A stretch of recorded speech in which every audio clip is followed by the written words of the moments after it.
I started out in a small town out in Spencer, Mass. I was so new to the industry at the time, the local people didn't know what a nurseryman was. So that's how far it's come. And now the yellow pages are full.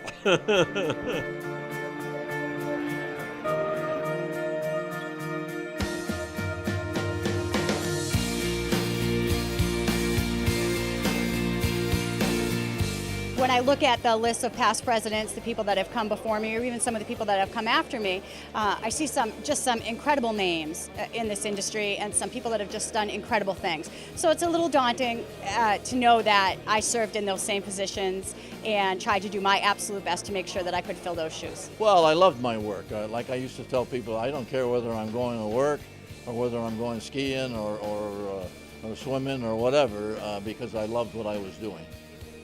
Makes quite a difference. Definitely helped my career working around professionals like this, and this association is loaded with great nursery entrepreneurs and landscape contractors and designers and so on. So it's definitely helped me as far as business goes, and even in my personal life, just being around professional, nice people like this in the ag industry is a tremendous benefit.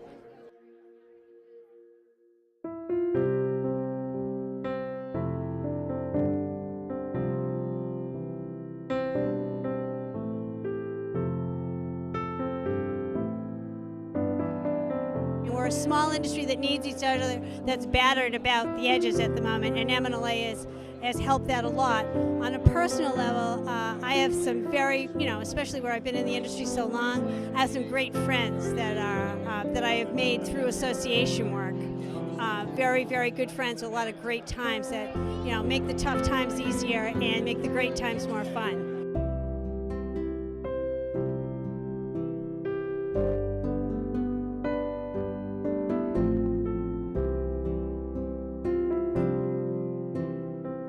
The camaraderie, the networking, but more importantly, the education and the knowledge and respect of everybody involved in this association.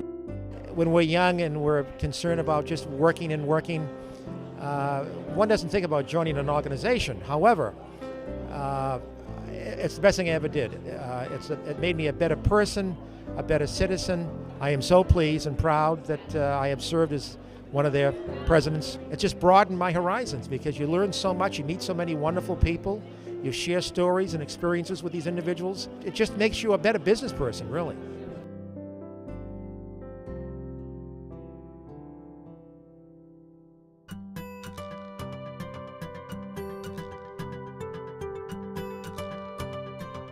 There were lots of challenges early on because we were a very small industry, and people didn't pay much attention to us at the State House.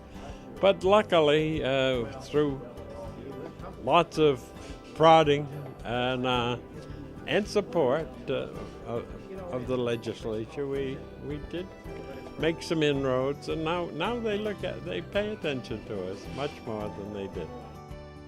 Back in the early days, we used to work together. We used to actually talk to each other a lot on where to buy plant material and where the best plant material was, so that we could, stock the best and the more unusual plants too. That third generation and even fourth generation for a lot of companies now are really coming into ownership and active within the industry and the associations. So we're seeing a lot more of those people right now.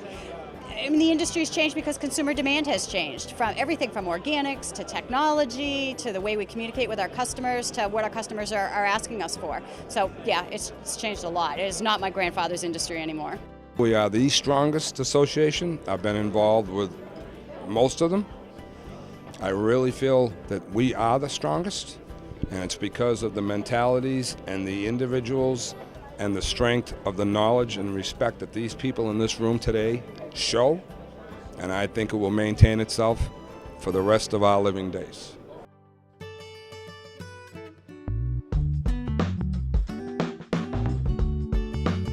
like to welcome you to the 100th anniversary celebration and past President's Luncheon. And it's really heartwarming to see so many of you here today. We were going to ask our past presidents to come up by decade and have an informal Oprah-style discussion on our white couch. I don't know what that means. And it's a little bit unscripted, so we don't know what's going to happen. And without further ado, I want to introduce our Master of Ceremonies.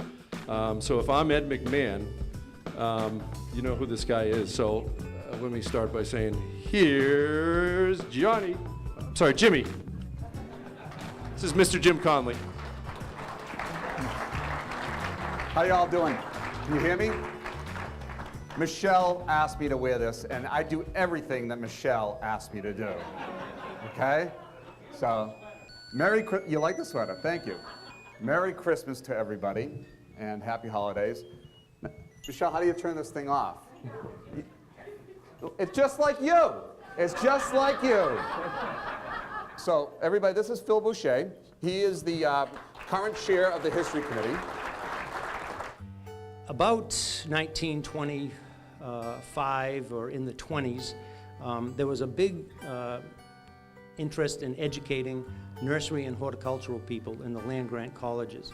And that is the time in which Mass Nursery Association joined AAN, the big brother of all nursery associations. And that was part of this emphasis of bringing education into both for the benefit of our industry and into the college stream and occupations. Basically, what's happened during this decade ties into what the nursery industry has been doing as well. Research and innovation, tissue culture was becoming very important at that point. Increased production in containers. Back before the 70s, there wasn't much container production going on. Now it's what? 75–80% of nursery production, and a very big concern about water supply and quality. I look at the association somewhat in a different way, more of the camaraderie of it, of what's happening today. Just the number of people I haven't seen for a while and talked to, and the different things that come out a little bit, like one of the big boxes this past weekend said they were going to give up selling the Christmas trees. They still had 150 left. Then they had them on consignment, as they always do anyway, and they told the grower to come and pick them up. I mean, hey, I'm glad we got competition like that. I was out in the trees when it was cold, and she says, "Where were the poinsettias you got sale for $5? I said, "Well, madam, they're in the greenhouse where they should be. Not out in the Christmas trees." I didn't say that. That was my thoughts. You gotta have some of those in this business, right? Paul wanted to talk for about an hour and a half. We told him it could only be about 5 minutes, so. In the 80s, really we expanded our products line. We changed our labeling, as Bob informed me, and he would know because he was one of our largest buyers, grass seed. So grass seed was added to our product line in the 80s. It would be remiss of me not to mention one of my mentors, Henry Fowler. He had just the inspiration, the dedication, and the support for those of us that really wanted to pursue this. And frankly, I really feel that this organization has offered so much to the industry that it just goes without saying. I need to tell a story about how this whole thing came about with our new executive director. In 1991, I was asked to be the chair of a search committee for a change. I would call us the decade of change. We voted John in unanimously. That was in 92 that John came on board. 91 is when we had the decision-making process. Well, we had a good year the first year or so. And then I'm invited up to UMass Amherst with Kathy Carroll and Cooperative Extension to sit in the president's box for a UMass basketball game. Well, on the way up, I'm driving with Mr. Bragg, and he said, "Well, we're approaching Amherst, and I said, this is great, we're going back to my old school, great. And he says, I have something to tell you. And he turned to me in the car and said, I'm moving to Owl's Head, but I've got a game plan. And I'm like, we just hired you. He said, but I have a game plan. Subsequently, I don't even remember who won that game because I'm sitting there saying, what are we going to do? The game plan was Reno. And what you see in this room and through the years, my hat's off to you. You know how I feel about you. I just want to make one brief comment while I have the microphone, and that is, as I look around this room, I see many, many friends, people who I feel very close to. In addition to that, I see many, many mentors, people that I've learned so much from. You've all been so instrumental in not only telling me and teaching me how to run my business, but also how to run my life. You're people with a standard of living, of how you live your life day to day, that's worth watching, and I have learned a lot from all of you. And I just want to thank you for that, because I've always felt that if I could give as much back to this organization as I got, I'd be doing pretty well, and it's been quite an honor. Thank you. In our state, being much smaller than other states with the Nursery Landscape Association, came up with the most money to start the Lighthouse Fund to be connected to the American Nursery and Landscape Association Lighthouse Initiative. And we were at the convention, and another state came to the floor and said, we're gonna match Massachusetts. And right at that moment, our executive director got up and walked right down the center of that aisle with a $1 bill waving in her hand, and she said, nobody beats Massachusetts. And we did. We have attributed our 95 years of being a profitable company, almost profitable this year, but that to the fact that we've been association active and that we've been involved in associations have been our resource. And I would quickly like to echo some of the things that Jim has said, because John Bragg and I spent a great deal of time together when he was a lobbyist. And we would head off to Boston, and all the kids would stand out looking at this guy on the porch who would come pick me up because I wouldn't drive into Boston, and to give testimony at whatever issue it was that Massachusetts was was trying to do us in at the time.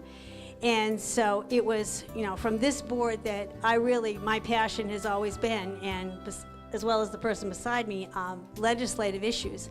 And when Rena came on board and also with Henry Gillette's tutelage, we're nationally recognized.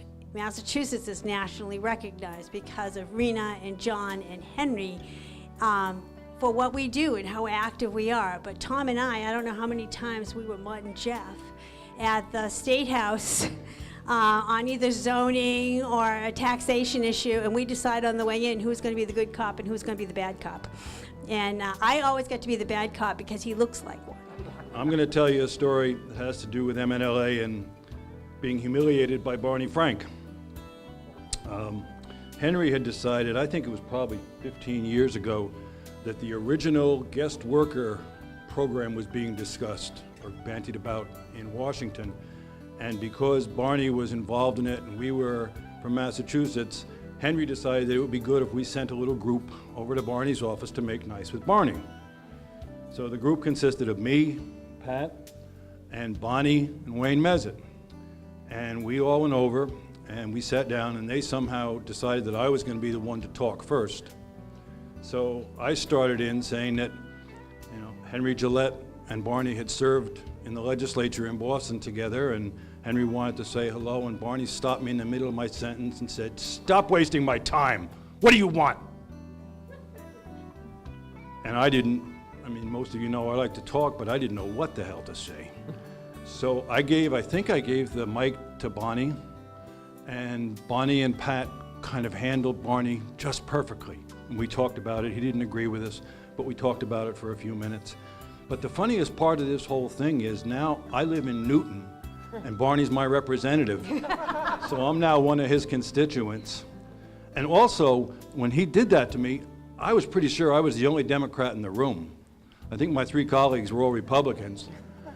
But that was probably my favorite moment of working with the MNLA Legislative Committee. This decade brought a lot of different perspectives to the president's seat. We had 2 landscape contractors, we had a turf farmer from the western part of the state, we had 2 retail garden center owners, and 2 came from the wholesale nursery side. So a lot of different views brought to the table. The main couple topics that were consistent almost through the whole decade was, of course, invasive plants and money. We had money to spend, and then towards the end of the decade, Tom was faced with some, state budget issues, no money. But I'm going to start with a quick story from Bonnie's term as president in 2001. She was unavailable to attend the MNLA legislative conference in Washington, D.C. that year, and me being the newbie was asked to go down there, represent the board, and kind of get a schooling from the political savvy veterans from Massachusetts, Wayne Mezett and Tom Strangfeld and Rena. So off we went down to Washington, D.C. In the fall on 9/11. We were all in a meeting that was probably started an hour before the first plane crash, and we were all getting prepped to go to the Capitol to speak to our representatives and senators, and the speaker was interrupted by Bob Dolboy from MNLA asking for a moment of silence as for victims of a plane crash that had crashed into the World Trade Center. And we did that, and shortly later he was back again, stating that there was a second plane crash and now the Pentagon was on fire. And with that, the room emptied. Everybody scurried to local television sets. The conference informally ended abruptly, and we went back and watched TV and saw all the sights and sounds of Washington, D.C., which was sirens from all day long, police and fire sirens. We saw military vehicles. We later in the day went for a walk and saw armed people all over the inner belt of Washington, and it was very, very crazy experience. Whenever I'm asked if I was ever scared, I always say no, but I do recall Rena, being Rena, on her cell phone already checking flights to see if we can get out of there, and I'm thinking to myself, there's no way in hell I'm getting on a plane right now. But she was calling home to Scott, who was fueling up the extraction vehicle, which was her minivan at the time, to come and get us, and she did. So we left Washington. We saw the Pentagon burning, and driving up 95, we saw the Twin Towers, what was left of them, burning off in the distance, and it was a very surreal feeling. But to this day, I'll always remember the education and comfort that my MNLA colleagues gave me in that little event. The one thing I learned today, which thrills me, is that I was part of the most memorable moment for Tom Strangfeld.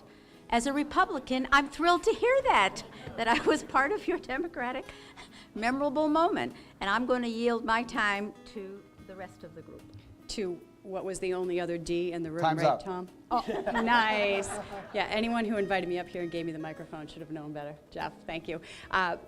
Phil, I was looking at your Panic of 1893, Panic of 1907, and I thought how ironic that we get to represent the poop storm that was 2008, 2009, and continues to be ongoing. I wish I had a better word for it, but we do represent a group of leaders that was able to see MNLA through what I think history will show to be the strongest point of our industry, through the housing boom to the darkest point in our industry, which has really been the last 3 years.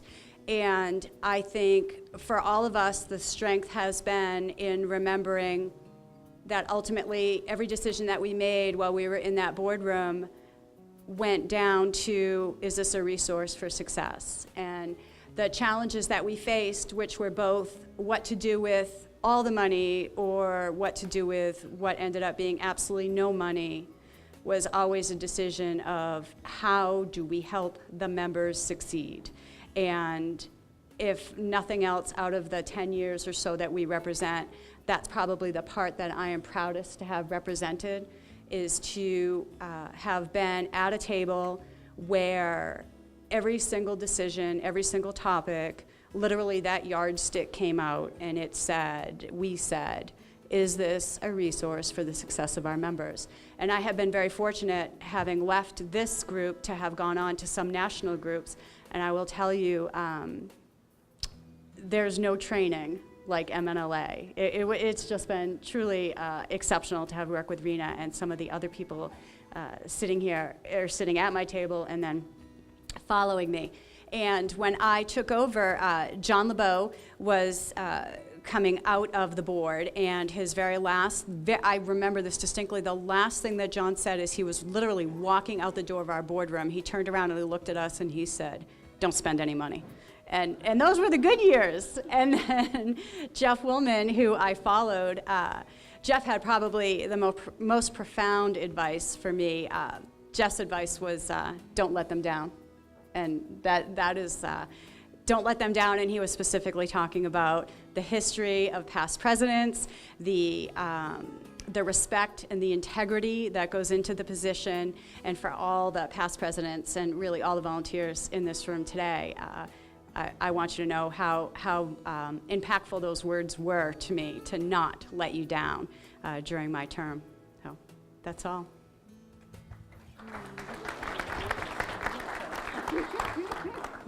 It's kind of scary because I must have been really young when I got into the nursery business, because I know all these old people that they're all talking about.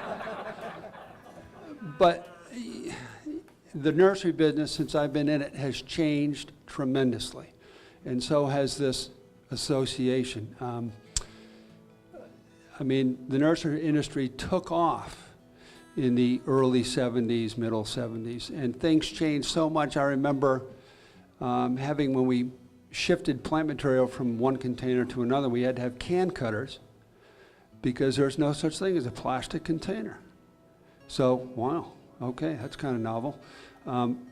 But it also, this organization has gone from a bunch of farmers to very, very professional group of individuals. Not to say that the farmers weren't professional, but now they're organized. It's a power to be reckoned with. And there have been some excellent and outstanding individuals along the way who have contributed to making what it is today. And yes, Debbie Fanning, John Bragg, Rena, all done a tremendous job. And as I recall, when I was president, I had to do very little because, and I mean that literally, because Rena would do it all. John was doing it all. And, you know, you work your way up to the ranks and you work hard to get there. Once you get there as president, it's pretty easy after that. So for me, it was somewhat non-eventful. I'm sorry to say that. Some great memories, but the board was very strong and very good at what they did, and I'm very thankful for that.